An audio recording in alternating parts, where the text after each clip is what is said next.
नमस्कार दोस्तों। कुछ कहानियां हमारे जीवन में प्रत्यक्ष या अप्रत्यक्ष रूप से जुड़ी हुई होती हैं। इनमें से कुछ कहानियों को सुनने के बाद हम सबके चेहरों पर मुस्कान ला देती हैं और कुछ कहानियां ऐसी भी होती हैं जो मन की दशा को उलट पलट देती हैं। तो दोस्तों, आज की कहानी भी कुछ ऐसी ही है जो आपके मन को झकझोर कर रख देने वाली है। तो शुरू करते हैं आज की कहानी। राजीव आज फिर कुसुम को उसकी औकात दिखाकर दफ्तर के लिए निकल गया। और वो दिखाए भी क्यों ना, क्योंकि कुसुम एक घरेलू महिला है। वो कोई ज्यादा पढ़ी लिखी लड़की नहीं, ना ही वो कोई कामकाजी सफल महिला है। उसका काम सिर्फ कपड़े धोना, खाना पकाना, बिस्तर लगाना, घर की सफाई करना, बच्चों को अच्छी तालीम देना, घर के बड़े बूढ़ों का ध्यान रखना और घर में आए मेहमानों का स्वागत करना ही तो है।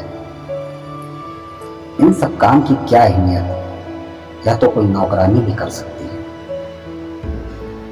यह सब सोचकर कुसुम ने अपने गालों से आंसुओं की बूंदों को साफ किया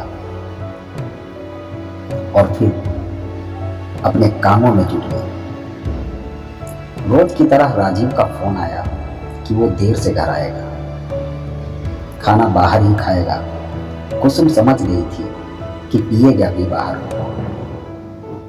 पहले तो कुसुम रोज राजीव से इस बात के लिए लड़ती थी और वो यह कहकर फटकार देता था कि वो मेहनत करता है और कमाता है, उसका जो मन करेगा वो करेगा। पर अब तो जैसे वो थक चुकी थी।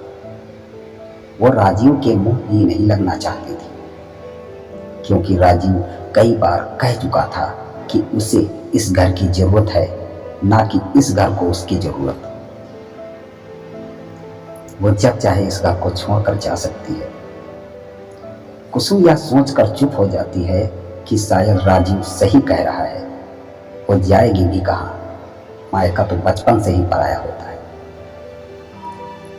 अगर घर की बेटी 4 दिन भी ज्यादा रुक ले तो आस पड़ोस वालों के कान खड़े हो जाते हैं।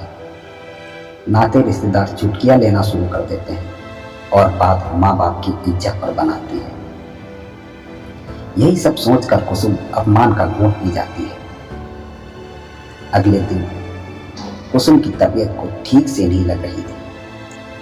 उसने नापा तो उसे बुखार था। कुसुम ने घर पर ही रखी दवा ले ली और जैसे तैसे नाश्ता और बच्चों का टिफिन लगा दिया और कमरे में जाकर लेट गई। राजीव यह कहकर चला गया कि डॉक्टर को दिखा लेना। शाम तक कुसुम का बुखार बढ़ गया और उसकी तबीयत में जरा भी सुधार नहीं हुआ। उसने राजीव को फोन करा तो उसने कहा वो घर आते वक्त दवा लेता आएगा। राजीव ने कुसुम के पास दवा रख दी और कहा ले लो, क्योंकि उसने दवा लाने का इतना महान काम जो किया था। पत्नी ऐसा नहीं कर सकती। वो दवा देगी और प्यार से उसके माथे पर हाथ भी फेरेगी। उधर सासू माँ ने खाना बनाकर आज रात के लिए यह मोहर लगा दी कि वाकई में इस घर को कुसुम की जरूरत नहीं है। रात को कुसुम ने खाना नहीं खाया। वो बेचैन होकर तड़प रही थी। उधर राजीव चैन की नींद सो रहा था। सोए भी क्यों ना, उसे अगले दिन काम पर जो जाना था। वो कमाता है, इस घर को उसकी बहुत आवश्यकता है। अगले दिन राजीव दवा की कहकर चला गया और रात को डॉक्टर के पास चलना है, यह कहकर अपना फर्ज निभाकर चला गया। उधर सास ने भी बीमारी में हाथ पैर चलाने की नसीहत देकर महानता का उदाहरण दे दिया। शाम को कुसुम की तबीयत और बिगड़ गई। सास ने राजीव को फोन करा। राजीव ने कहा वो अभी आता है, और राजीव को यह कहे भी 1 घंटा हो गया। फिर राजीव को दोबारा फोन करा, जब तक कुसुम मौत के करीब पहुंच चुकी थी। राजीव घर आकर उसे अस्पताल ले गया, तब तक कुसुम मर चुकी थी। अब कुसुम को किसी की जरूरत नहीं थी, पर अब कुसुम की सबको जरूरत थी। आज कुसुम की 13वीं हो चुकी थी।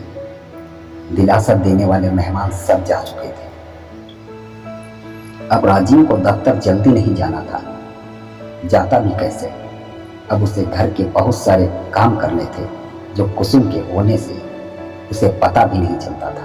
आज उसे पता लगा कि इस घर को कुसुम की कितनी जरूरत है।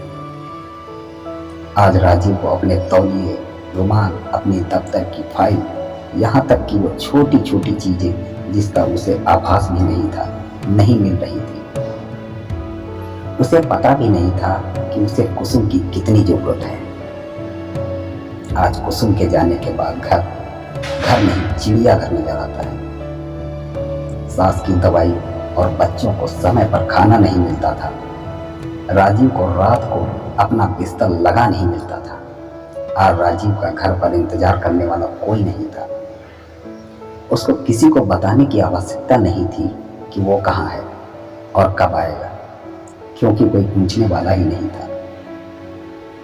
आज राजीव को कुसुम की बहुत जरूरत है, पर कुसुम को यह साबित करने के लिए कि मेरी भी जरूरत है सबको, मौत को गले लगाना पड़ा। उसे अपनी अहमियत बताने के लिए इस दुनिया से विदा होना पड़ा। आज सबने मान लिया कि कुसुम को इस घर की नहीं, इस घर को कुसुम की ज्यादा जरूरत है। तो दोस्तों, यह थी एक छोटी सी कहानी।